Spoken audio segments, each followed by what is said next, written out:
for it. Good evening and welcome to the Norfolk Board of Selectmen's meeting of December 22nd. I want to remind everybody that this meeting is being both audio and videotaped.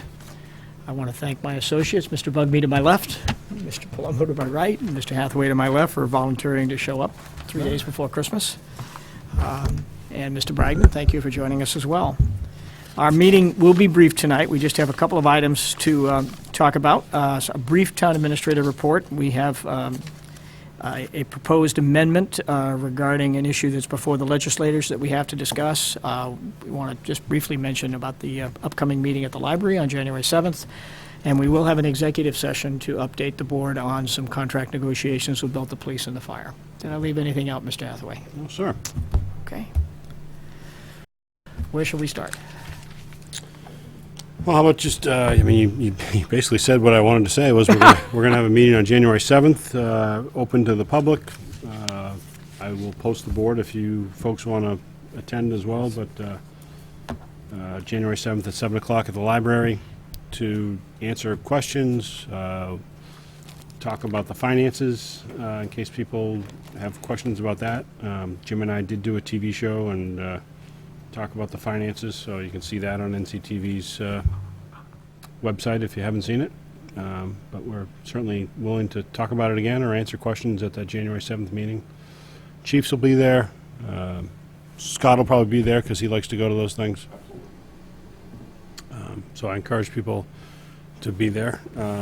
We also have some information on some neighboring towns that have done some projects, and you know, I'm pretty proud of what we have done and tried to control the cost here, so happy to show you what other towns are doing and how I think we're doing a little bit better. So.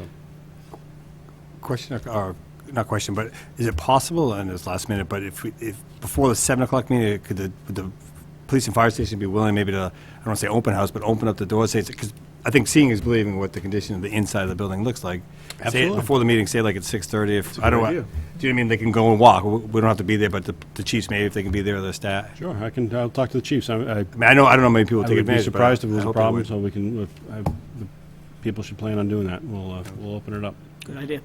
See it, and then they can come to the meeting and ask questions, and I think it would be. Yeah. We've done it a couple of times, right. but I think maybe tied to that meeting, yeah, we might get a little bit better attendance. One never knows, but maybe you can even do it after. I don't know. Either way. Yeah, no, and I was as you were saying that, I was kind of thinking, well, maybe we'll leave. You know, if we can, we'll have somebody down at the station so that if people show up at the library, yeah, and they have questions, they can go take a quick tour down at the public safety building. Look around. I think it helps. I mean, we did do a NCTV was kind enough to update they did a video back in 2007, and we shot a couple updated scenes for that the other day. So hopefully that's going to start showing on NCTV if it's not already there. So they interviewed the chiefs and myself. So. Awesome. Should be a good. Again, just trying to show the building as it is. That's all. one of the things we want to do that evening is try to explain to people how the tax rate works. And we've tried in the past a couple of times, but I know that $18.08, we don't like it any more than anybody else does. We all live here. We all pay it. But the number is only a component of the tax rate. The evaluations of your property is a critical component of the tax rate as well. And if your values do not stay even with the 2.5%, then your tax rate goes up. If your values exceed the 2.5%, and this is in general because it doesn't apply equally to every home, then your tax rate goes down. And we've done an extensive analysis on that that we'll share on the January 7th meeting, not only of our town but also surrounding towns. But one important component of that is that our budget since 2007 has gone up only the proposed or allowed 2.5% that the state allows. We have never asked for nor have we received a dime more than that. So it's not a budgetary consideration. We're not asking for a single dime more than the tax levy allows us. And when you look at other towns, and some of the towns that have higher evaluations, Medfield being one, Sherburne being another, Holliston being another. Holliston's tax rate, for example, is $18.79. And their average home value is higher than ours. So it's an interesting analysis. We won't get in, but at that evening, I'd like to do very thorough presentation on exactly how that works, and The hopefully type of debt, excluded and included. the whole and thing. so- Just yeah, go through the it's- whole thing and hopefully help people understand how this works, because it's a perception more than fact, and we'll do our best. We hear rumors that the assessments are going up about 4 or 5%, because it's always a year behind. Yeah. So according to Lorraine, the assessments she thinks are going to be up in the 4 or 5% range. If that's the case, then barring anything else happening, the tax rate comes down. Yeah, As so the assessments go up. You did, I don't want to get into too much detail, but you did an interesting analysis about the evaluation of our property in 2007, which was the peak of our evaluations. Why don't you share that with folks, Jack? Sure, I did, well, I looked at, so if you go to the mass.gov/DLS, stands for Division of Local Services, you go to that website and you can see all the data that I have available to me. There's information there on every single town's tax rate. You can see Norfolk's in there as well. So one of the things I looked at in there was the assessed values for the town of Norfolk. The state calls it the EQ value, equalization value. So our value back in, as a whole, back in 2007 was $1,553,000,000. And I tracked that all the way to now, and it actually it goes down every year. In '08, it's down to just over 1.5 billion. Then it's down to 1.4 billion. It comes back up in 2010 to just get over 1.5 billion, and then drops down $50 million the next 3 years. So it's down in the 1.4 billions, and doesn't get back up to that 2007 value until this year. So we went from 1,553,000,000 back up to 1,590,000,000 this year. So if you charted that, you would just see a U. It would start at 1.5, go down, and then come back up to 1.5. Well, the interesting thing to add on top of that is how much new growth we've had. We have about $30 million worth of new growth every year. And if you add that up for the 11 years, it's over $300 million of new growth. So really, we should have gone from 1.5 billion To 1.8. to 1.8 billion. So even though we're back up to where we were in 2007, we're ahead of it by $40 million. There's still enough depreciation to wipe out all of that new growth that we've had over that time. You can't see it on the sheets I gave you, and I don't have it in front of me either. But I took that data and looked at what our tax rate would be if we didn't have all that depreciation, and we're just looking at those years, we'd be down in the 1598. 1598 range. So my half glass full side of me wants to say that we still have some appreciation coming back. Obviously the economy, can do anything, but we still have some appreciation to return to us, and we'll drive that tax rate back down by several dollars over the next, hopefully the next 4 or 5 years. Again, assuming the economy continues to grow and return to where it was. And as Jim said, since 2005 was the last year. It was actually the fiscal 2006, but May 2005 was the last time that the town supported an override. I think we had a very small override in 2007 that we asked for, but there wasn't really a lot of strong support, even at the elected level, between the school committee and the selectmen, and even the department heads, and it showed when the town didn't support it. But we haven't added to the Proposition 2.5 in terms of the general fund budget since that 2005 vote. So other than adding 2.5% to our levy, as well as adding the new growth, which is really just, there's a new home built, we add that tax bill to our tax levy. That's all that the tax, even though the tax rate has gone up by several dollars. I don't know what the percentage is.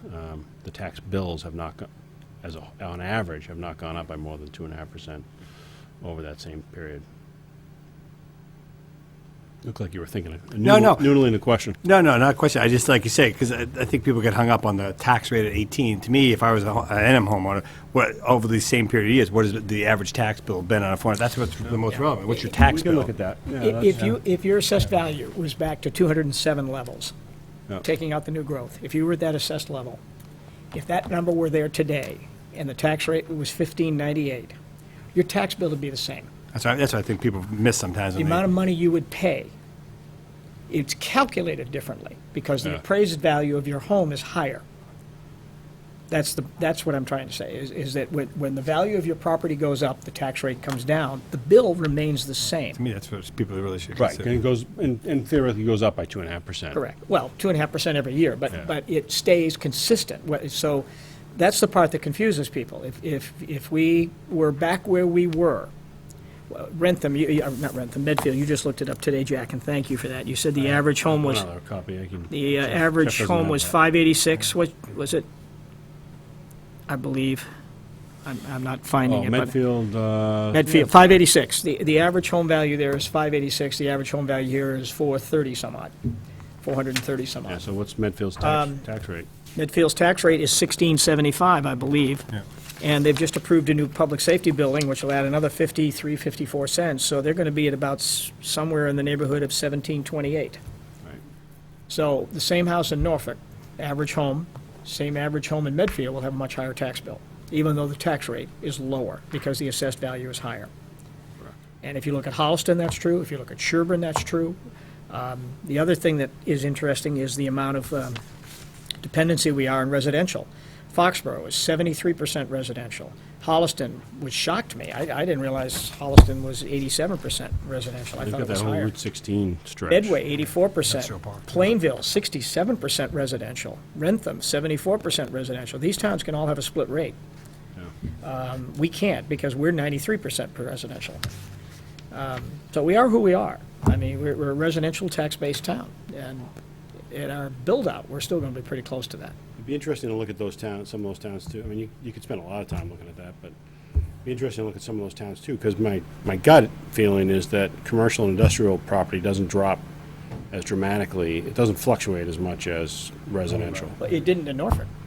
Right. I don't think it does Commercial- anywhere. the really. commercial property held its value more than the residential So value. that's gonna Excuse it. that's going to minimize the impact on the Right. tax rate because their commercial and industrial, which is a bigger percentage of their whole, doesn't fluctuate, so that the Right. tax rate is not going to fluctuate as much. That factor was true here in Norfolk as well. Our commercial values were more stable than our residential values. So their tax bills go up.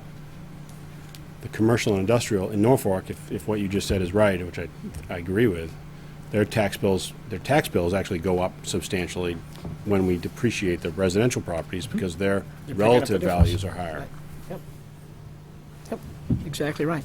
Anyway, we'll hopefully spend some time on that on the 7th and have some charts and stuff. And hopefully we'll get it taped so that folks can see it because it's when you look at only the number, you're looking at a very incomplete picture of what we all go through and what the issues are. So Aaron wasn't here to give out pens. Does anybody need a pen? somehow I ended up with one. I'm not sure how I got it, but thanks. Okay, this amendment, Mr. Hathaway. So it's really just, thank you, sir. As you know, we have House Bill H3196 and House Bill 3197. I, Monday, was contacted by Representative Dooley's office, and they said that they're at the point where the House is in the third reading. So it's about to be passed on to the Senate, and the House's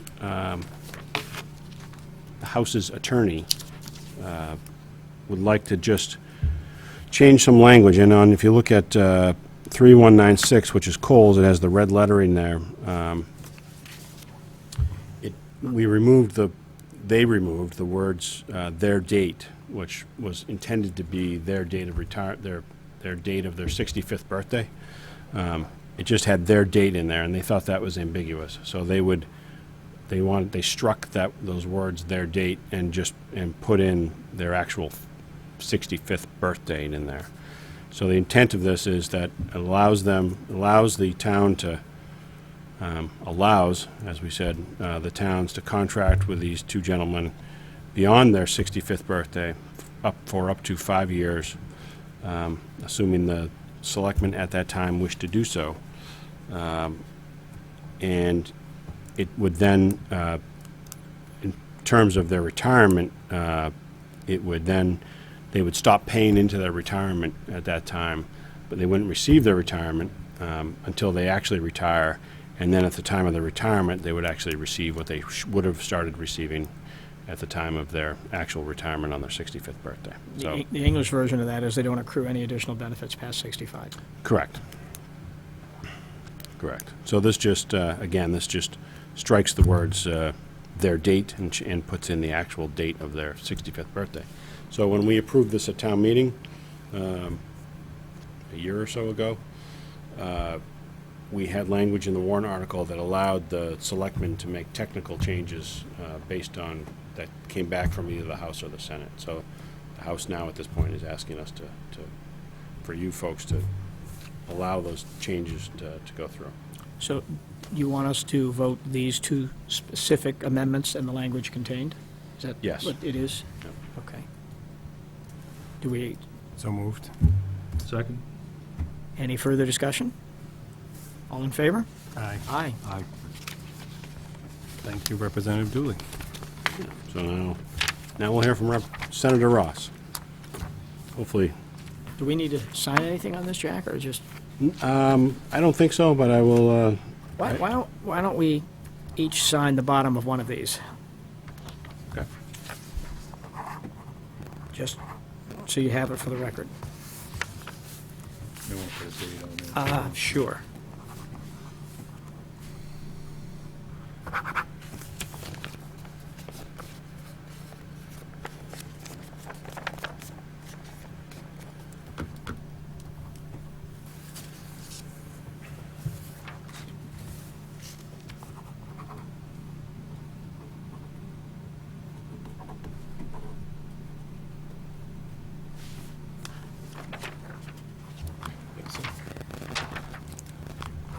Good suggestion, sir.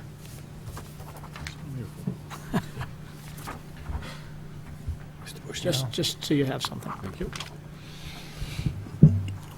And I guess just for one thing I meant to mention on the public safety project was Jim and I have been going through in a little more detail the financing options. And one thing that we've talked about as a possibility that we wanted to talk about with you guys, I think probably now and then again on the 5th, is just is the option of trying to exclude only 12.2 million of the 14 million.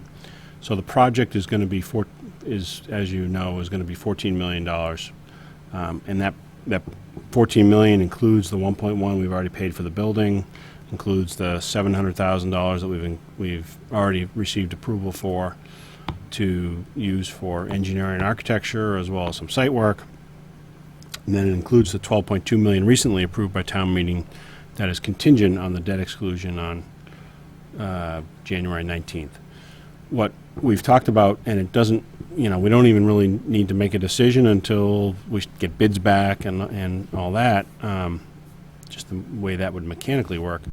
But I think it would be good for us to have a direction to head in, is that we've talked about really two different paths. One is to exclude the full $14 million as we talked about at town meeting.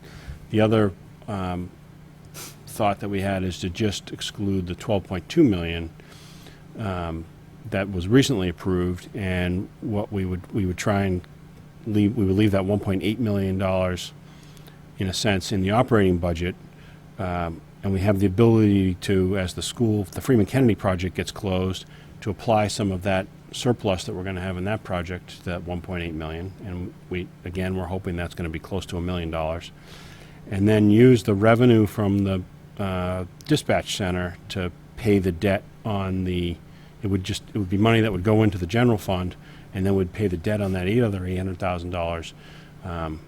You know, there's no way to mechanically connect those two, but from a budgeting point of view, we could connect that $50,000 in revenue to pay off the debt on that $800,000.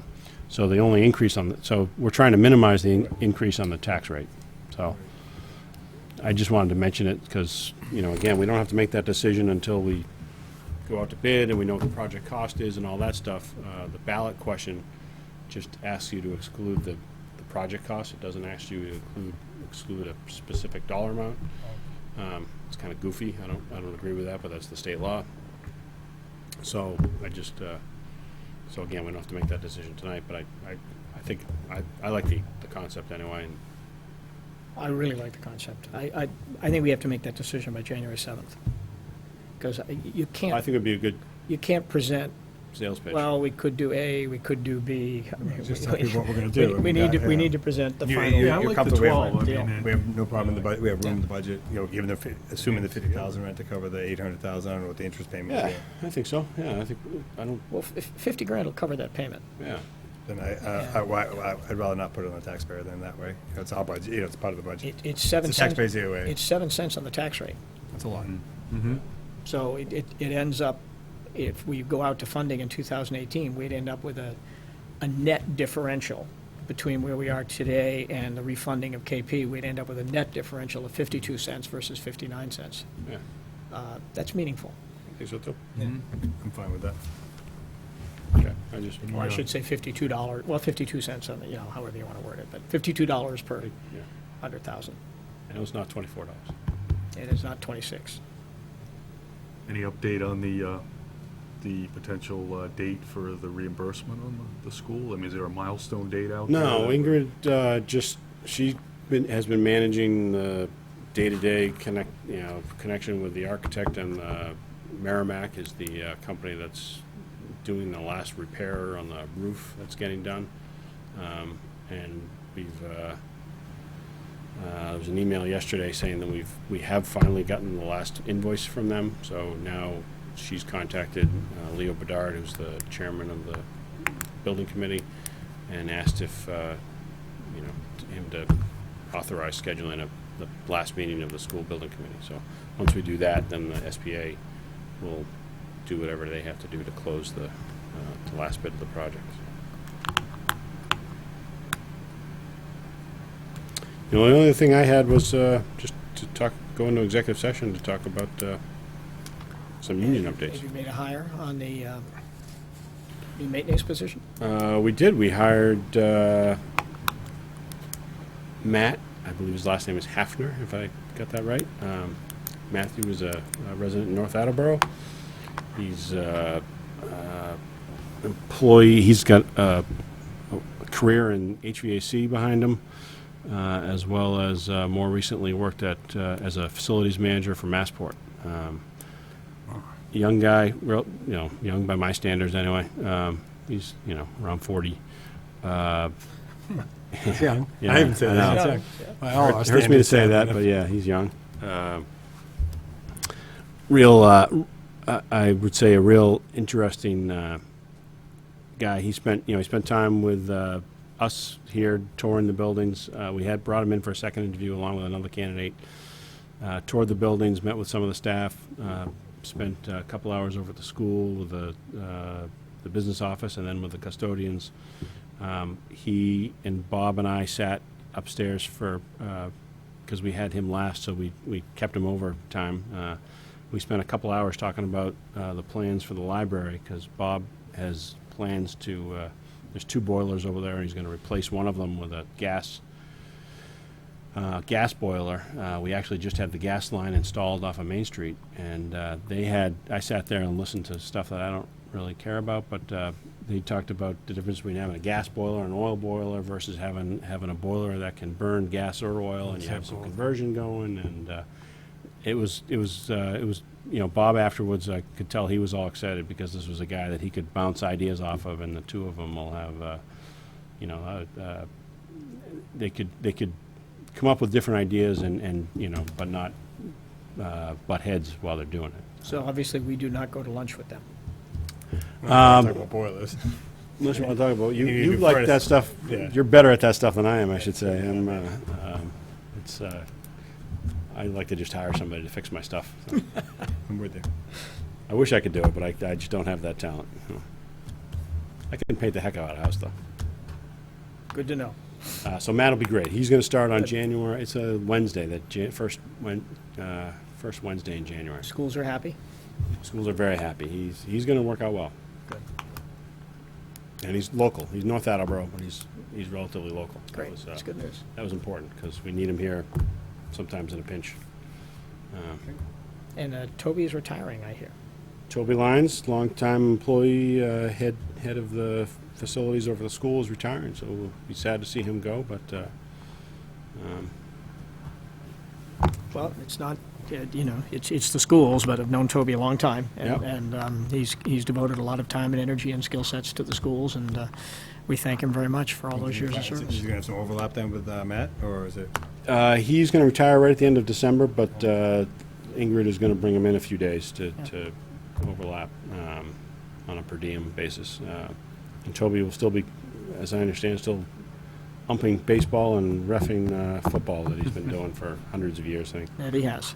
Just as Toby, many thank people you know him. very much good for guy. all your years of service. Yep.